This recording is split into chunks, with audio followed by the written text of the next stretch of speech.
saat ini itu ada 11 perusahaan asuransi yang masuk dalam pengawasan khusus. Oke, 11 dan nih ya Pak ya. di antaranya itu sudah ada yang setuju melakukan rencana penyataan keuangannya.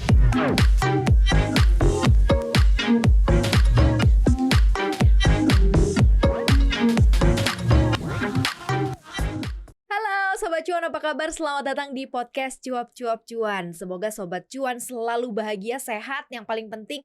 Dan cuan, itu yang paling utama ya. Karena itu jadi message-nya tim Cuap-Cuap Cuan.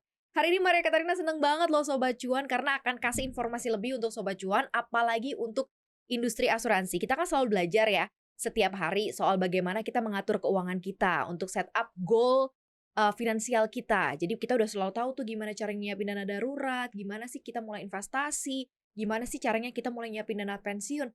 Nah, proteksi gimana? Nah, Sobat Cuan kira-kira udah sampai ke situ belum? Udah punya dana khusus untuk proteksi diri? Artinya, sudah punya asuransi belum? Nah, apa sih yang kira-kira Sobat Cuan masih jadi pemikiran soal asuransi ini? Apakah dari jenis asuransinya?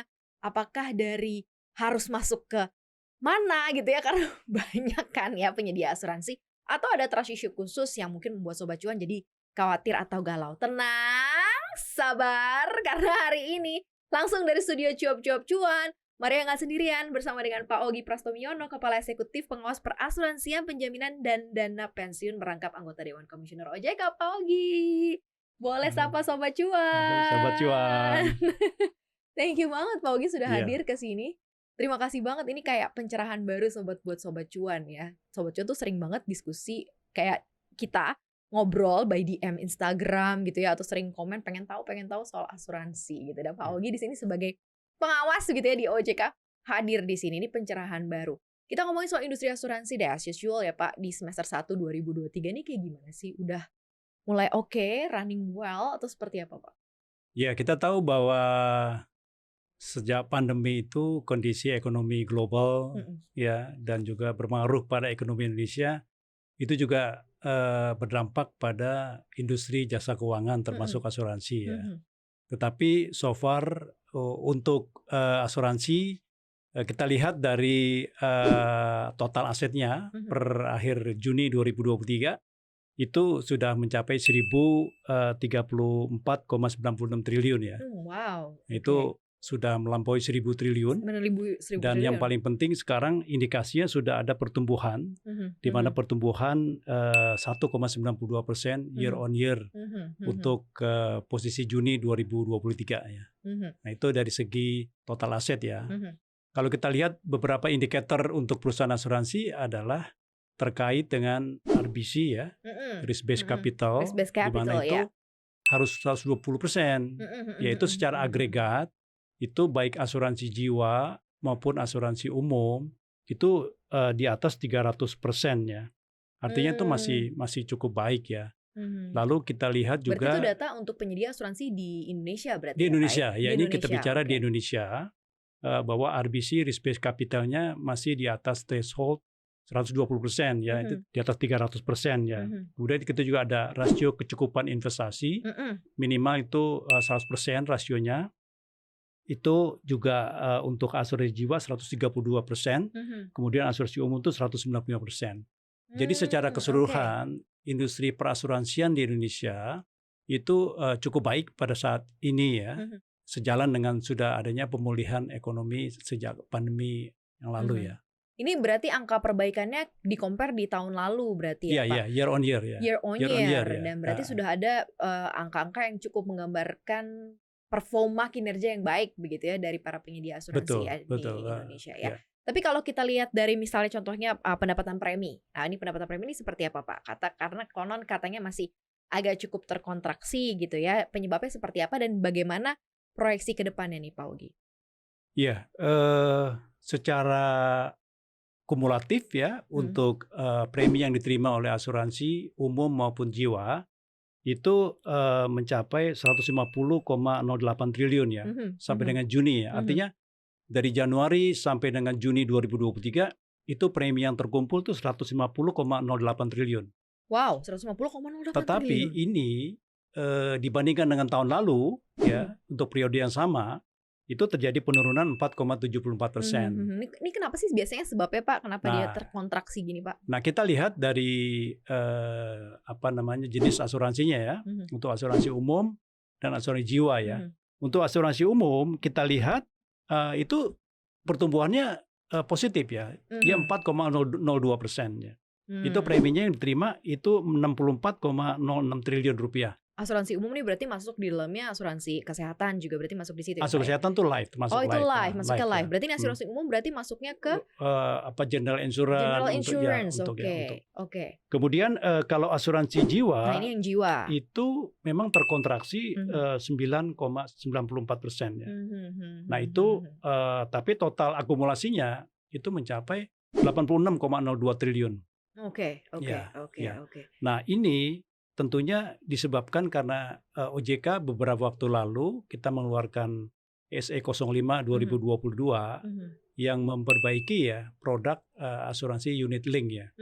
Sehingga itu produknya harus melakukan registrasi ulang, kemudian proses untuk penjualannya gitu diatur lebih baik ya. Oh ini termasuk tindak laju yang kisruh-kisruh waktu itu ya Pak ya berarti ya Pak. Wow. Jadi ini koreksi.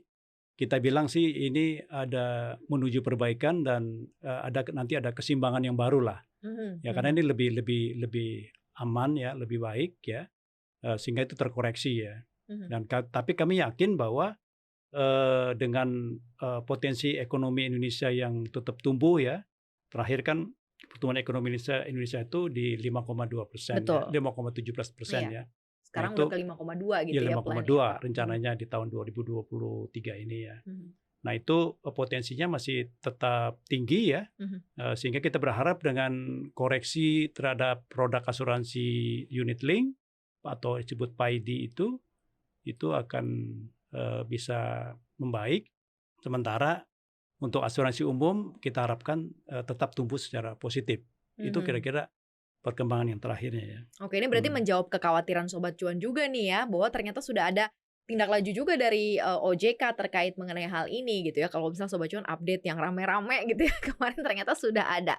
Nah, selain itu nih Pak OJK sendiri kan juga mendorong kenaikan modal minimal asuransi secara berkala ya dalam beberapa tahun ya ke depan. Ini seperti apa sih tujuannya? Terus kemudian pertimbangan angka kenaikannya juga seperti apa nih kalau misal Sobat Cuan harus tahu perihal ini? Ya, OJK sangat concern ya mengenai industri perasuransian ini supaya itu lebih sehat dan berdaya saing ya kuat ya sehingga memiliki kapasitas yang cukup tinggi ya termasuk di dalam perlindungan terhadap para pemegang polis ya para konsumen ya. Nah kita lihat bahwa perbandingan dari negara-negara lain itu permodalan dari perusahaan asuransi itu cukup besar. Di Indonesia itu sangat kecil ya, relatif kecil ya. Itu untuk perusahaan asuransi umum ya dan jiwa yang konvensional itu hanya disyaratkan 100 miliar modal setornya. Yang syariah bahkan itu 50 miliar gitu kan. Nah, ini kita mau tingkatkan secara bertahap dan kita akan mengatur dalam POJK yang nanti akan segera kita keluarkan. Jadi kita akan bertahap nanti di tahun 2026 dan di 2028. Itu yang kita harapkan. Untuk 2026 kita targetkan untuk asuransi untuk yang konvensional baik umum maupun jiwa itu kita harapkan di 2026 itu 250 miliar. Kemudian yang untuk asuransi itu kita naikkan dari 250 menjadi 500 miliar. Harapannya apa nih Pak dengan penambahan ini Pak modal minimum ini? Ya, harapannya kapasitas dari perusahaan asuransi itu menjadi lebih baik ya, daya saing dan juga bisa menyerap risiko terhadap polis-polis yang telah diterbitkan. Jadi lebih firm aja gitu posisinya gitu ya Pak dari sisi penyedia asuransi ini ya Pak? Iya. Jadi kita berharap dan kita juga melihat kok data dari seluruh perusahaan asuransi itu sudah cukup banyak yang memenuhi syarat tersebut ya.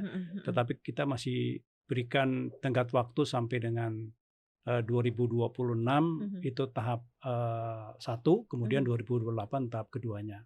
Nanti ada tindak lanjut nggak sih Pak? Misalnya perusahaan asuransi itu tidak memenuhi gitu ya. Artinya ada sanksi atau seperti apa nggak sih dari OJK Pak? Ya tentunya ini kita berharap ya kepada para pemegang saham dari perusahaan asuransi itu bisa menambah modalnya atau menggandeng partner ya lainnya untuk masuk ya sehingga tuh lebih kuat lagi ya. Dan kita pun juga memberikan waktu yang cukup sebenarnya. Jadi nggak langsung diberlakukan. Nggak hari ini terus besok gitu ya Pak ya? Ya, jadi kita tuh beri waktu sampai 2 tahun untuk melakukan peningkatan modal ya. Jadi nanti ada kalau perusahaan baru kita indikatornya adalah modal store. Tapi kalau yang perusahaan udah existing itu dari ekuitasnya. Jadi dari ekuitas itu kan termasuk daripada akumulasi laba yang diterima itu juga termasuk dari komponen ekuitas. Ya, itu yang kita ukur ya. Ini termasuk salah satu yang juga menjadi terobosan dan concerns juga nih di industri asuransi dari OJK ya. Nah, saat ini kan kalau dilihat dari sisi pengawasan OJK di industri asuransi sebenarnya sudah cukup ketat ya Pak Ogi sampai sekarang ya Pak Ogi ya. Apalagi setelah ditutupnya nih asuransi Wana Arta, Kresna Life gitu ya. Anda melihatnya seperti apa sih akhirnya ditutup nih perusahaan-perusahaan yang seperti ini? Kan dengan kondisi yang waktu itu kita sudah tahu ya, mungkin bisa dicek sendiri ya Sobat Cuan ya, di googling ya beritanya apa waktu itu. Tetapi OJK sendiri melihat dan side positionnya seperti apa untuk kemudian cukup tegas mengambil kebijakan penutupan ini? Ya, ketika kami masuk pertama kali di Juli 2022, kami melihat bahwa permasalahan di industri perasuransian ini sudah cukup lama ya. Dan OJK harus mengambil suatu sikap yang lebih tegas mengenai kondisi perasuransian. Karena kita juga harus memikirkan bagaimana pertumbuhan daripada industri perasuransian untuk yang baik-baik gitu kan. Nah untuk yang jelek-jelek kita juga tidak langsung melakukan pencabutan izin usaha ya, tetapi kita memberikan kesempatan mereka harus menyampaikan yang disebut dengan RPK ya, rencana penyihatan keuangan. Lalu kita monitor ya apakah terlaksana atau tidak, ya kendalanya apa. Kemudian kita berikan kesempatan kedua, ketiga dan seterusnya. Dan kita minta pemegang saham itu harus bisa menambah modalnya untuk menutup kewajiban ya, karena kewajibannya jauh lebih besar daripada asetnya ya, dan itu sudah menggerogoti modalnya ya, sehingga modalnya itu sudah di bawah RBC tadi ya, yang di bawah 120% ya, sehingga dia harus top up. Nah itu beberapa pemegang saham itu tidak mampu lagi untuk menutup, sehingga kita mengambil tindakan yang tegas ya, memberikan kepastian, mencabut izin usaha daripada perusahaan asuransi. Kemudian untuk perlindungan konsumen kita juga membentuk tim likuidasi. Ya, jadi tim likuidasi itu bertugas untuk mengidentifikasi seluruh aset yang ada, ya mendaftarkan kembali mengenai para pemegang polis yang sah, lalu melakukan likuidasi. Nah, likuidasi itu diberi waktu itu 2 tahun untuk bisa menyelesaikan likuidasi terhadap perusahaan tersebut. Itu kira-kira begitu yang kita harapkan. Dan untuk yang perusahaan yang baik, tentunya kita berikan kesempatan untuk tumbuh. Regulasi-regulasi yang kita keluarkan itu adalah untuk mendukung supaya industri asuransi itu tumbuh. Karena potensi di Indonesia itu masih besar sekali. Betul. Jadi penetration rate itu Indonesia yang terendah di ASEAN itu. Belum sadar dengan asuransi proteksi ya Pak. Jadi ya? Itu yang mesti kita kembangkan. Kira-kira begitu. Sayang juga gitu ya, pasarnya masih terbuka lebar gitu ya, tapi industrinya nih belum tertata gitu. Nah kalau sekarang udah makin tertata. Tapi kalau di OJK sendiri pantauannya saat ini ada nggak sih yang dalam concern khusus gitu ya, perusahaan-perusahaan mungkin yang seperti Wana Arta atau mungkin Kresna gitu saat ini yang dalam pantauan OJK, atau everything is going good atau well semuanya berjalan ya Pak? Ya, jadi di OJK kita melakukan pengawasan terhadap industri perasuransian kita bagi 2. Jadi yang ada yang pengawasan dalam kondisi normal, kemudian pengawasan khusus. Nah, pengawasan khusus dilakukan oleh perusahaan-perusahaan yang kita lihat sudah memburuk, kemudian rasio-rasio solvabilitas, kemudian rasio investasi dan likuiditasnya itu tidak memenuhi ketentuan yang berlaku. Nah itu kita alihkan pengawasannya kepada Departemen Pengawasan Khusus. Nah itu kita tim pengawasan khusus melakukan komunikasi dengan para direksi, komisaris, pemegang saham untuk melakukan penyelamatan terhadap perusahaan tersebut. Nah jadi saat ini itu ada 11 perusahaan asuransi yang masuk dalam pengawasan khusus. 11 dan nih ya Pak ya. diantaranya itu sudah ada yang setuju melakukan rencana penyataan keuangannya. Artinya mereka sudah mengajukan rencana penyataan keuangan dan OJK menyatakan tidak keberatan. Itu kita monitor pelaksanaannya. Nah kemudian ada juga yang dalam proses belum menyampaikan RPK-nya. Itu kita tunggu ya. Selain itu juga sudah ada yang sudah dicabut izin usahanya. Itu juga kita monitor dalam proses likuidasinya. Seperti yang tadi disampaikan sebelumnya. Ini sangat-sangat menarik untuk perdalam dan semakin tahu ya Sobat Cuan. Nah ini mungkin another side-nya nih Pak Ogi terkait mengenai perihal kewijapan spin-off dari unit usaha syariah ya, UUS asuransi. Berapa sebenarnya yang sudah dan berapa yang belum, kemudian untuk yang tidak bisa menepati seperti apa? Jadi di dalam Undang-Undang Nomor 40 Tahun 2014 mengenai perasuransian, itu sebenarnya diwajibkan perusahaan asuransi untuk melakukan spin-off itu 10 tahun sejak undang-undang diundangkan ya, 2014 jadi 2024 ya. Tahun depan dong berarti ya. Nah, tetapi kemudian keluarlah Undang-Undang P2SK ya, Undang-Undang Nomor 4 Tahun 2023 tanggal 12 Januari itu memberikan kewenangan kepada OJK untuk mengatur lebih lanjut ya. Nah, OJK telah mengeluarkan POJK Nomor 11 Tahun 2023 ketentuan mengenai spin-off perusahaan asuransi. Jadi perusahaan asuransi itu diwajib melakukan spin-off dengan dua kondisi. Pertama, apabila total asetnya itu melebihi 50% dari induknya dan ekuitasnya sudah di atas 100 miliar. Jadi dua kondisi itu bila terpenuhi, maka pada saat POJK dikeluarkan itu wajib untuk konversi. Tetapi kita punya ada batas waktu. Batas waktunya itu adalah tanggal 31 Desember 2026.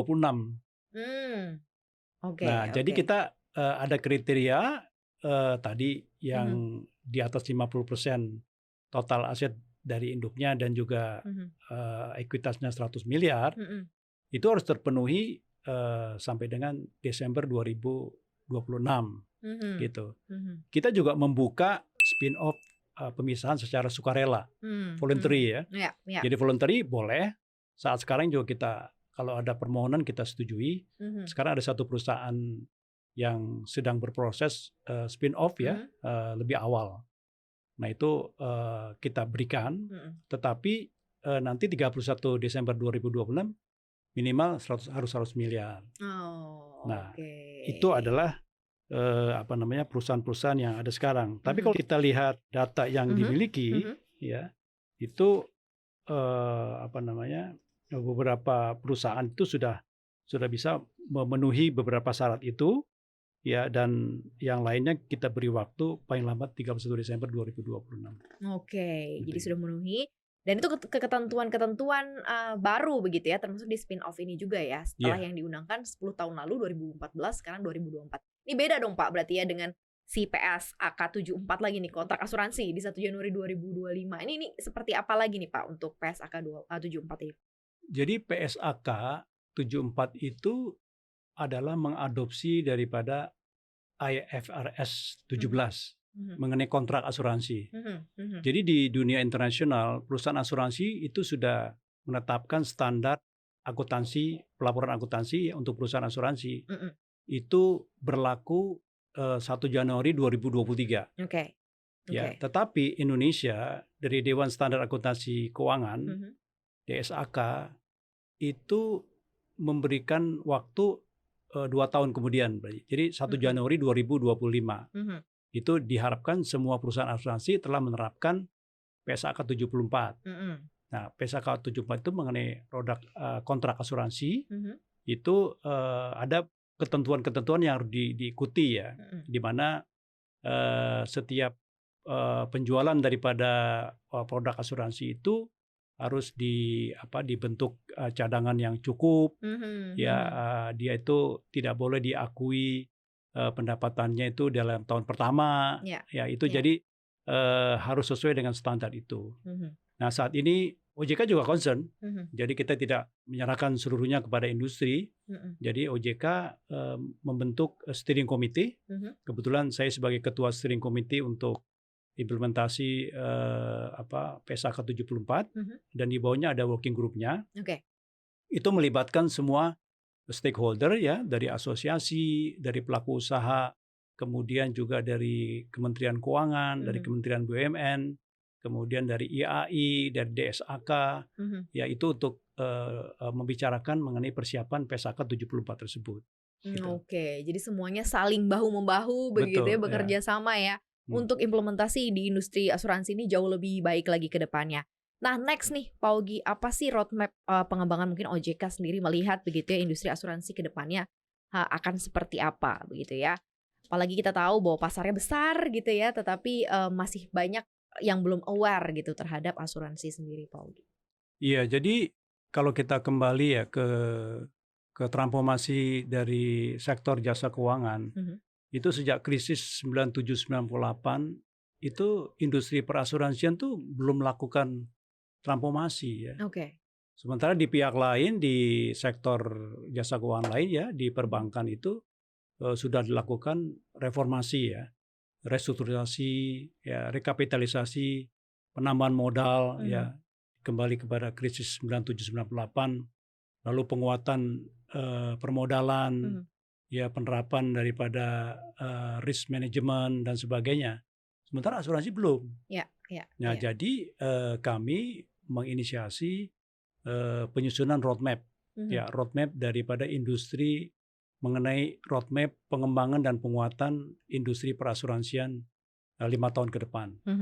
Nah, itu melibatkan seluruh asosiasi dan kita berharap bahwa roadmap ini menjadi suatu komitmen bersama. Jadi bukan hanya OJK, tetapi juga seluruh stakeholder punya komitmen untuk melakukan tugasnya masing-masing ya. Nah, ini kita mengatur secara beberapa hal intinya. Yang pertama itu terkait dengan penguatan daripada permodalan, kemudian perbaikan daripada governance, risk management yang lebih efektif, ya. Kemudian adanya penguatan penerapan standar internasional ya, best practices, dan juga penguatan daripada ekosistem daripada industri perasuransian secara end to end. Nah, kira-kira itu yang menjadi perhatian kita semua. Dan diharapkan setelah roadmap-nya jadi dan banyak pihak yang terlibat, akhirnya ini berdampak juga begitu ya untuk industri asuransi ke depannya begitu ya Pak. Dan termasuk meningkatkan level of awareness masyarakat juga tentang pentingnya punya asuransi ya Pak. Ke depannya seperti itu ya Pak. Iya, betul.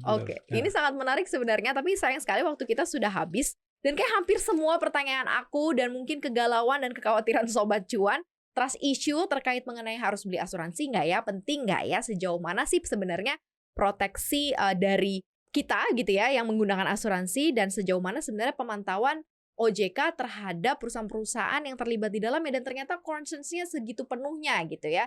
Jadi nggak usah khawatir lagi, ayo mulai tingkatkan financial goals kamu dengan memasukkan asuransi di dalamnya yang mulai dipikirin karena produknya banyak, dan tenang aja gitu ya, ada OJK yang sudah siap sedia pastinya ya dengan berbagai macam roadmap, kemudian juga peraturan, pastinya pengawasan itu yang paling penting, yang jadi udah nggak ada trust issue lagi kita untuk nggak punya asuransi.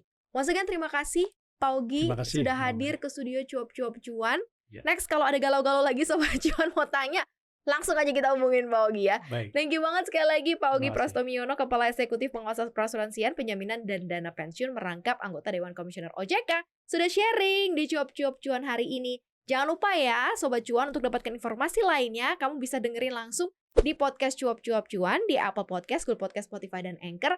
Follow akun Instagram kita di @cuap_cuan dan subscribe YouTube channel kita di Cuap-Cuap Cuan, di like, di share, dan juga di komen. Sekali lagi terima kasih Sobat Cuan, always happy cuan. Kita berdua pamit. Bye-bye.